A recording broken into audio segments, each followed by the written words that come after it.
Good morning, this is your Kelso Report for Wednesday, April 18th, and I'm your host, Clark Kelso. Well, today we have two Supreme Court decisions, one involving qualified immunity, the other involving generic drug approvals. And we have Ninth Circuit cases dealing with election law, the attorney-client privilege, and California Court of Appeal decisions involving CEQA, limitation of actions, and arbitration. Let's begin with the United States Supreme Court's decision involving qualified immunity. A fire department employee took 3 weeks off, ostensibly because of a work-related injury. While suspecting foul play, the department hired a private investigator who observed the employee buying construction supplies, including insulation rolls. The department believed the employee was actually working on a construction project at his home. The department then hired a lawyer to conduct an administrative investigation and interview. As part of the interview, the employee admitted buying materials but denied doing any construction work at home. The lawyer proposed verifying the employee's assertion that no work had been done by visiting the employee's home and having him produce the insulation. Well, the employee refused, but the lawyer then secured an order from the fire chief directing the employee to produce the construction materials on the front lawn, which he did. The employee then sued the city, the fire department, and the private lawyer hired to conduct the investigation.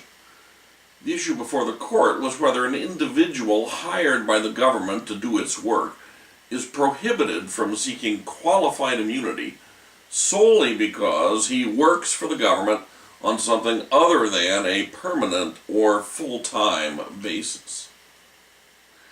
In Filarski v. Delia, a unanimous Supreme Court held that the private lawyer hired by the department was entitled to the same qualified immunity as government employees, for the same basic reasons that government employees receive such an immunity, namely, as explained in an early Supreme Court decision on qualified immunity, the public good can best be secured by allowing officers charged with the duty of deciding upon the rights of others to act upon their own, free, unbiased convictions, uninfluenced by any apprehensions, close quote.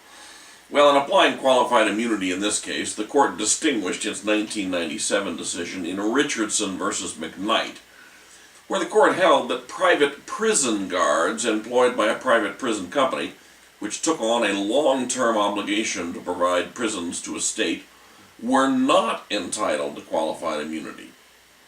Now, Richardson described itself as a narrow decision involving a private firm systematically organized to assume a major, lengthy administrative task with limited direct supervision by the government, undertaking that task for profit and potentially in competition with other firms. That was Richardson describing how limited its own holding was. Well, in the circumstances of today's case, the court did not see the same need for qualified immunity to ensure that decision-making would be insulated from concerns about personal liability. That's Richardson, I'm sorry. Richardson now clearly does seem to be limited to its unusual facts.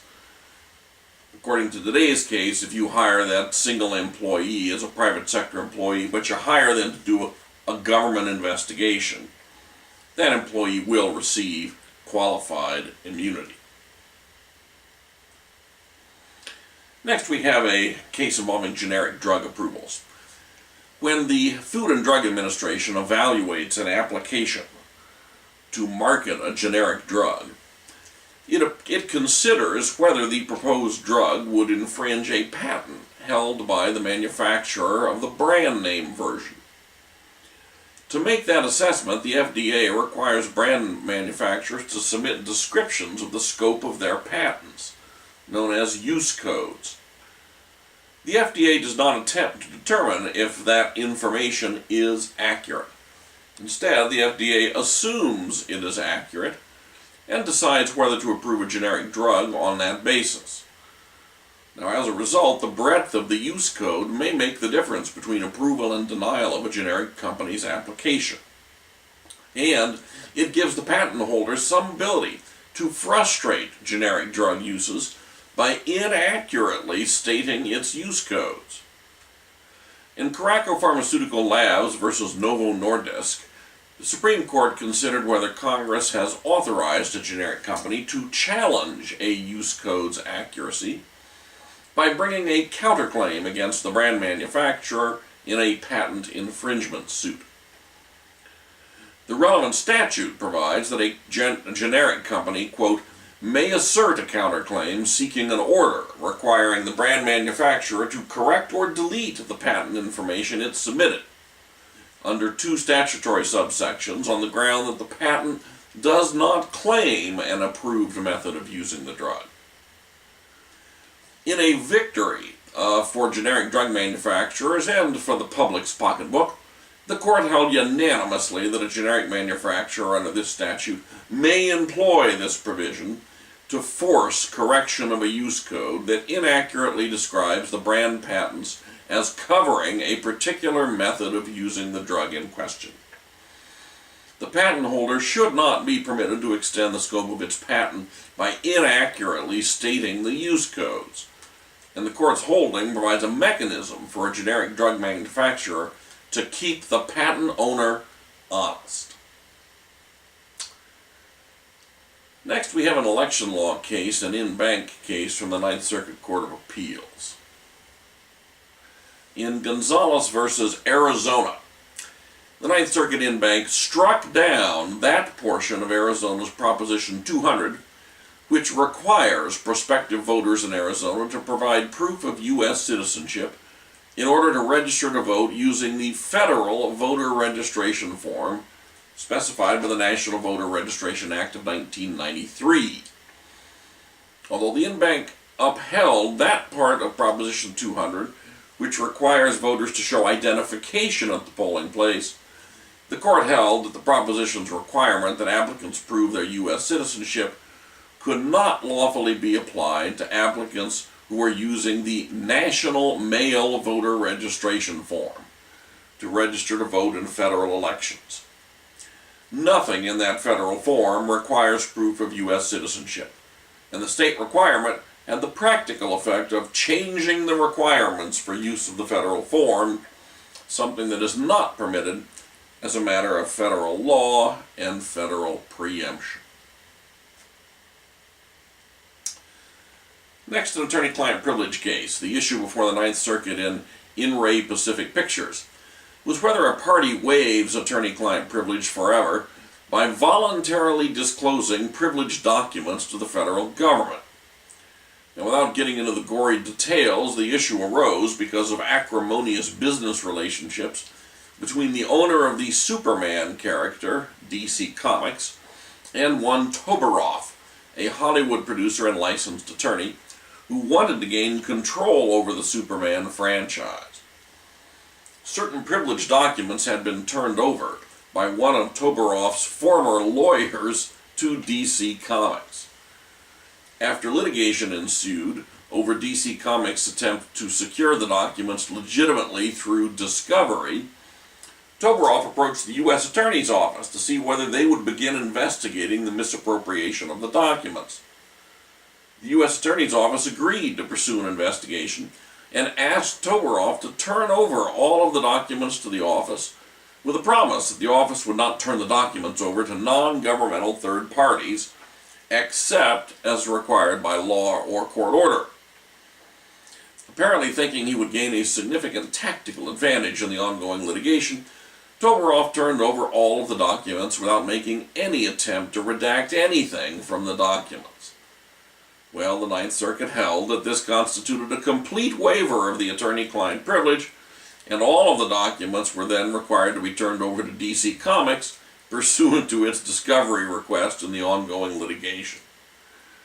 As the Ninth Circuit explained, voluntarily disclosing privileged documents to third parties will generally destroy the attorney-client privilege.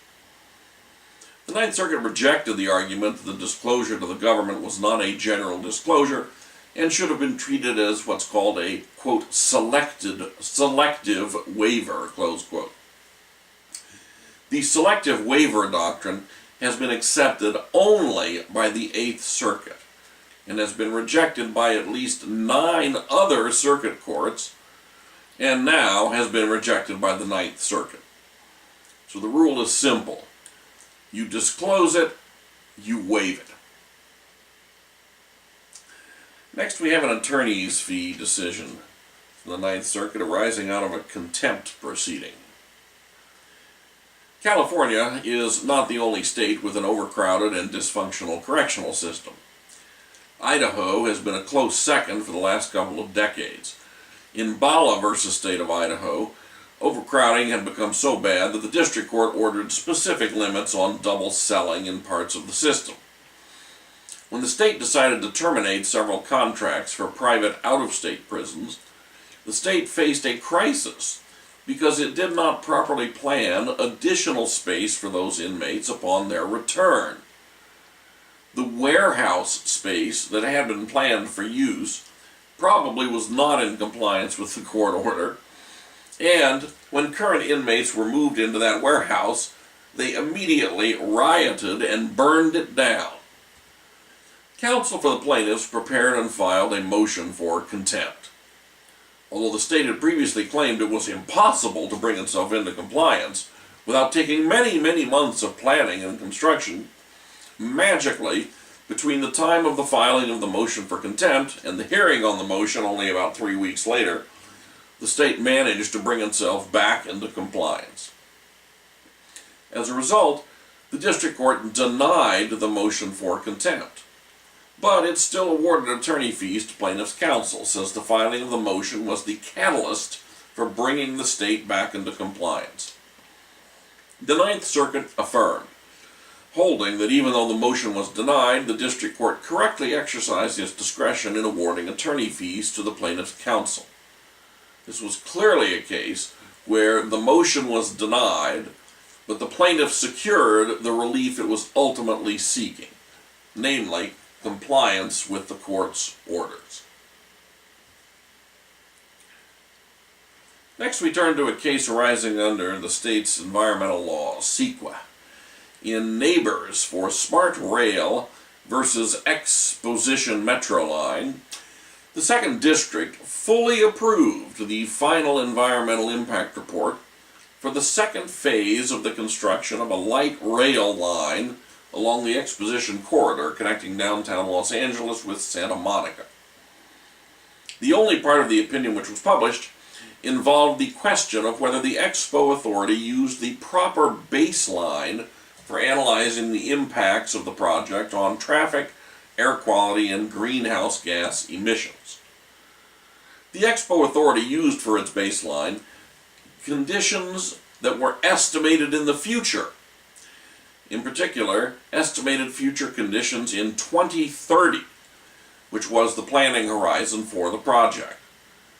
The petitioner argued that as a matter of law, the Expo Authority should be required to use baseline conditions that existed sometime between 2007, when the Notice of Preparation of the Expo Phase 2 project was filed, and 2010, when the EIR was certified.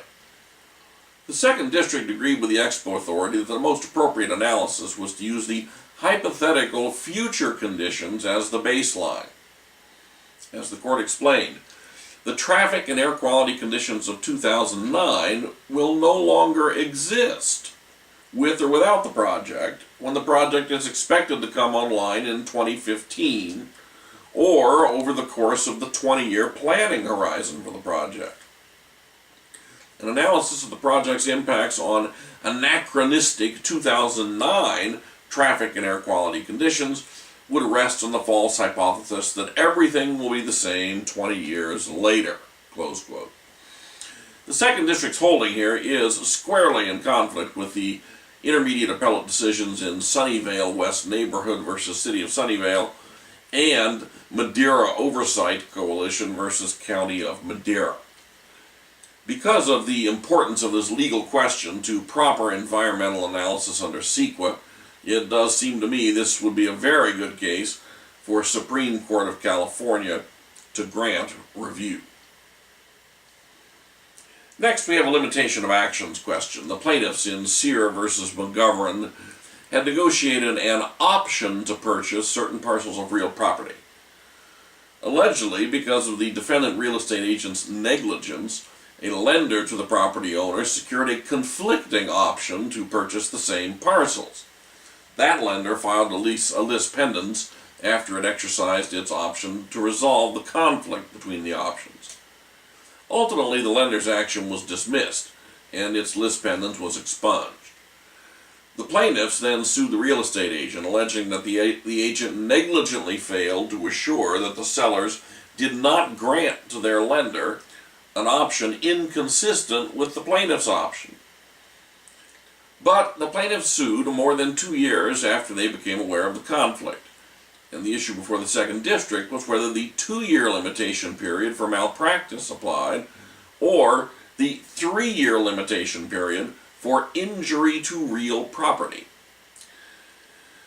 Resolution of this issue frankly goes back to first-year law school property law, where we all should have learned that an option to purchase real property is a contractual right only, and is not itself a right in real property. Accordingly, negligent interference with an option to purchase does not result in an injury to real property, which would trigger the 3-year limitation period. Instead, the only thing the plaintiff has is an allegation of professional malpractice by the real estate agent, and that is subject to a 2-year limitation period. Because the plaintiffs waited too long to file their action, the negligence claim was dismissed. Seems to me there might be another malpractice action in the lawyer's future. Next we turn to arbitration. In Peleg versus Neiman Marcus Group, an employer and its at-will employees purportedly entered into a contract requiring the arbitration of claims by both sides. But the contract contained a modification provision stating that the employer may amend, modify, or revoke the arbitration contract on 30 days written notice. And at the end of that 30-day period, a contract change applies to any claim that has not already been filed with the American Arbitration Association. And that includes claims that had accrued or were known to the employer when it filed its 30 days notice. The contract also had a choice of law clause stating that the contract was governed by Texas law. Well, a majority of the Second District concluded that under either Texas law or California law, the arbitration clause was illusory and unenforceable, because it gave the employer the unilateral power to avoid the arbitration clause whenever it desired, even with respect to known or already accrued claims. So it's sort of an arbitration clause at the unilateral directive of the employer. Not a fair clause.